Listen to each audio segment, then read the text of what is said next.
In the remote, sun-scorched cliffs of Redstone Canyon, Utah, adventurous backpacker Lila Carson vanished without a trace during a solo hike. 4 years later, a flash flood uncovers a hidden cave deep in the canyon.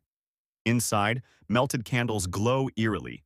Her torn journal lies scattered, and cryptic symbols are carved into the walls. The cave hints at survival, mystery, and something far beyond human understanding.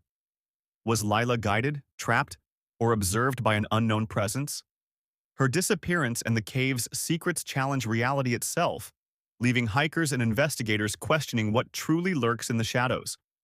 Before we go any further, if this is your first time here, we'd love for you to hit that subscribe button and turn on notifications. Your support means the world and helps us bring you even more powerful stories. Stick with us until the end, and if this mystery moves you, share your thoughts in the comments and pass it along to a friend. The sun was just beginning to spill over Redstone Canyon, its light brushing the jagged cliffs with gold and amber. A gentle breeze carried the scent of dry earth and crushed sagebrush.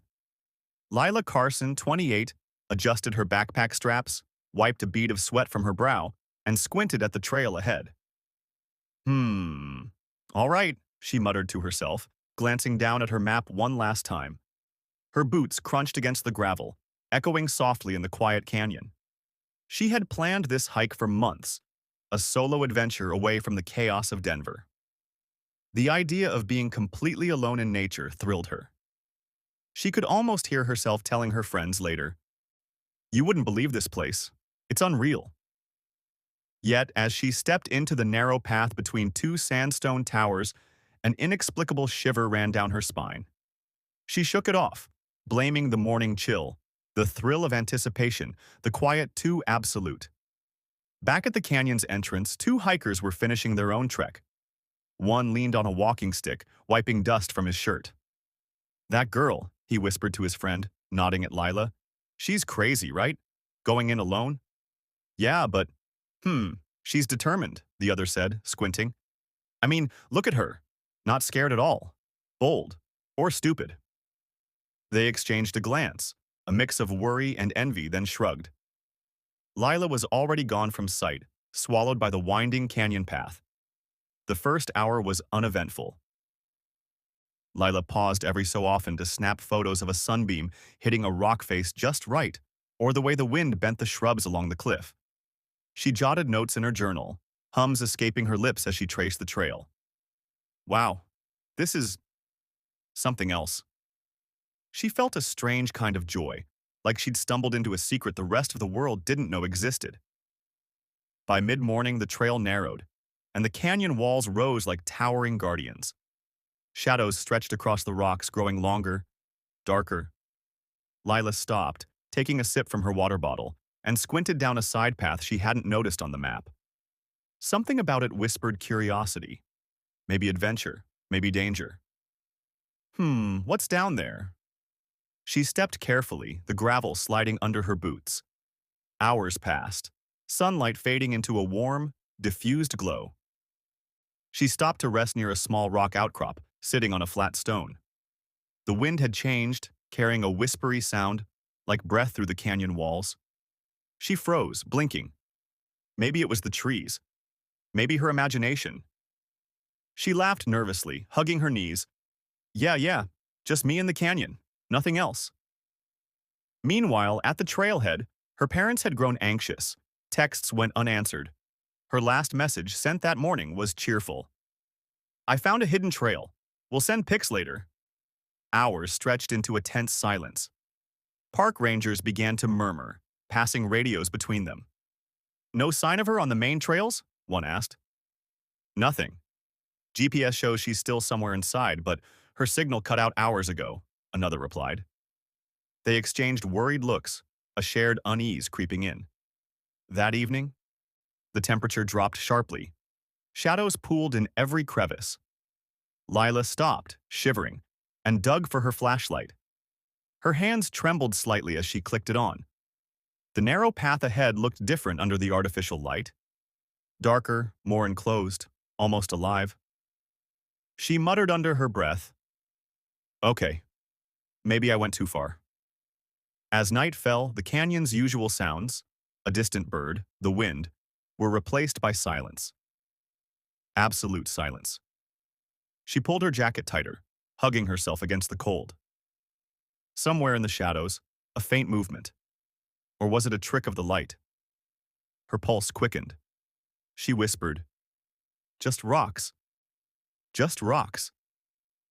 By midnight, Lila's camp was nothing more than a small circle of light from her flashlight, illuminating rocks and her scattered belongings. Outside, the wind carried a chill that made the canyon feel endless. Back at the entrance, the rangers were gearing up for a search. Families whispered, volunteers murmured, speculation spreading in low voices. "I don't get it. She's experienced." What could have happened?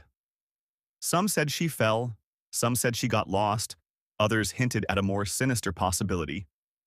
But the canyon held its secrets tightly, swallowing her footprints, her voice, her very presence. And as the night deepened, the canyon seemed to close in. Patient, silent, and infinitely watchful. Lila Carson was gone. 4 years passed. Redstone Canyon had changed. Rainstorms had carved new paths, shifting gravel and exposing places long hidden. Locals murmured about the canyon. Some said it was haunted. Others whispered it was cursed. But most avoided it because it had swallowed Lila Carson, and no one forgot that. One humid morning, Jason Miller, a local hiker with a knack for spotting hidden nooks, wandered near the canyon's base. The recent monsoon had left the trail slick with mud, glistening in the weak sunlight. Jason paused as his boot slid slightly, nearly toppling him against a rock. "Whoa, okay, careful there," he muttered. Squinting through the mist, he noticed a shadow under a collapsed rock face, something not visible before. Curiosity prickled. He moved closer, brushing mud from his jacket, heart thudding. What's that? A cave?" he whispered, kneeling at the entrance. His flashlight cut through the dark, revealing a small, narrow space, dust motes floating like tiny stars in the beam. Inside, his eyes widened. Dozens of melted candles lay scattered, wax hardened into strange shapes. The air smelled faintly of smoke and damp stone, and a chill crept up his neck.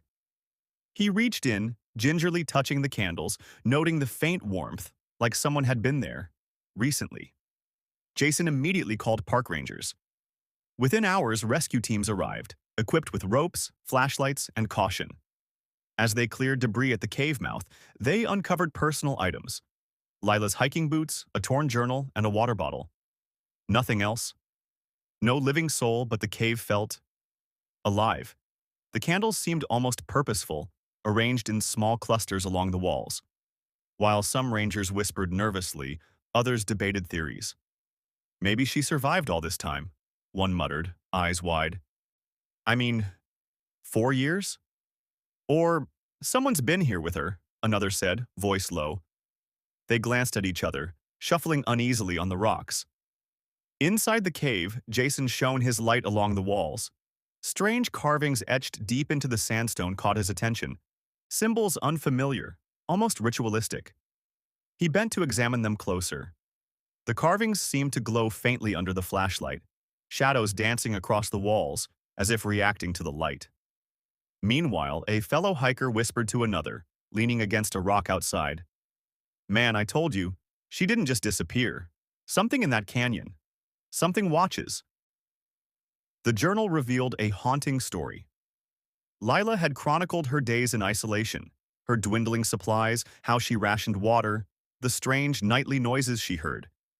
Candlelight was her constant companion, the flicker guiding her through the cave's labyrinthine tunnels.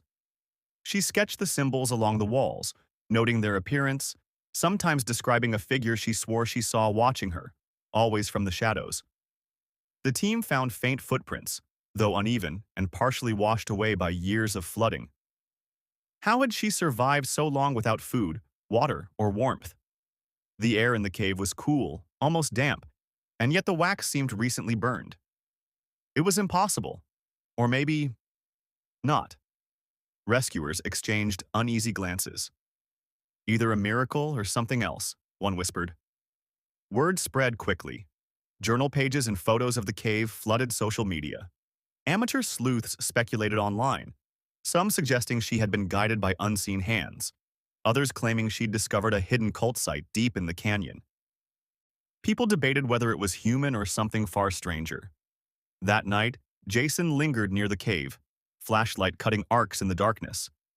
He swore he saw movement, shadows flitting across walls where the candlelight shouldn't reach, a whisper of air brushing against his ear, and then silence. The canyon had secrets, and now it seemed it was willing to show them. The cave had become a magnet for curiosity, fear, and unanswered questions.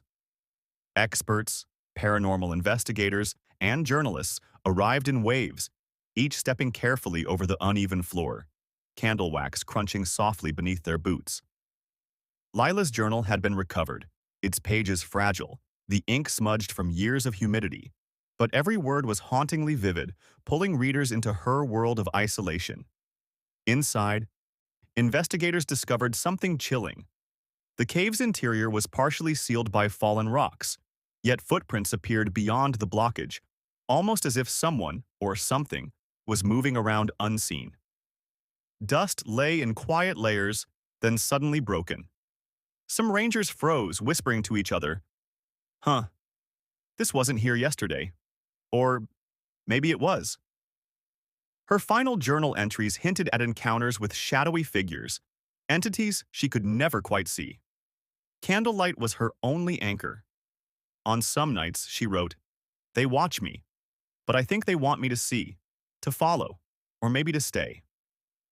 Outside, townsfolk gathered in low conversations, glancing toward the cave. "I told you, something's alive in there," an older man muttered to his friend, shaking his head. "Yeah, but alive how?" "You think she survived this long?" his friend replied, voice trembling. "I mean, 4 years." Inside, forensic analysis revealed that the wax of the candles had been melted recently, not years ago, but within weeks of the investigation. Experts exchanged grim looks. The question wasn't whether she survived. It was how. Then they found it. Hidden in a narrow crevice, partially buried under rocks, a small compartment revealed a mummified animal, its presence eerie, deliberate. Next to it, carved in the sandstone, was a cryptic message: "Survive, or join us." A cold wind seemed to brush the investigators' cheeks, though no opening could have allowed it. Journal entries suggested Lila had seen the figure before her disappearance, always at a distance, guiding her with candlelight, sometimes leaving small offerings of food or water. She had written of nights spent staring at the carvings on the wall, whispering to herself, "Are they trying to protect me or trap me?" Speculation erupted. Some locals swore she had stumbled upon an ancient ritual site, a place older than memory, used for centuries by people or beings unknown. Others suggested something supernatural, the canyon itself sentient, drawing her deeper with invisible hands, testing her endurance. Weeks later, after the cave had been mapped, photographed, and studied, no living trace of Lila was found. Only her belongings, the melted candles, and her journal remained. Yet the canyon had shifted again. Slight movements of gravel and stone suggested it was still alive, still hiding secrets. Some hikers claimed that if you enter the canyon at night, you could see flickering candlelight deep in the rocks, almost guiding you or warning you. A faint echo of whispers drifted in the wind. People say the symbols carved into the cave walls shift slightly when no one is looking, as if rewriting themselves. For the families, the mystery was agonizing. Closure never coming, only fragments of hope and terror. Lila Carson's story became a legend, a haunting reminder that the natural world is full of secrets, patience, and something beyond understanding. And in the stillness of the canyon, as the sun dipped behind the cliffs, the faint scent of melted wax lingered. A reminder that Lila had survived somehow, somewhere, in a world no one could fully comprehend. The canyon had claimed her, yes, but it had also left her behind, alive in memory, in whispers, in shadows, in candlelight. Wow. So, what do you think really happened to Lila Carson in Redstone Canyon? Could she have survived all those years? Or was something else watching her the whole time? If this story gave you chills, smash that like button, hit subscribe for more real-life mysteries, and drop a comment below. Would you dare to explore the canyon yourself?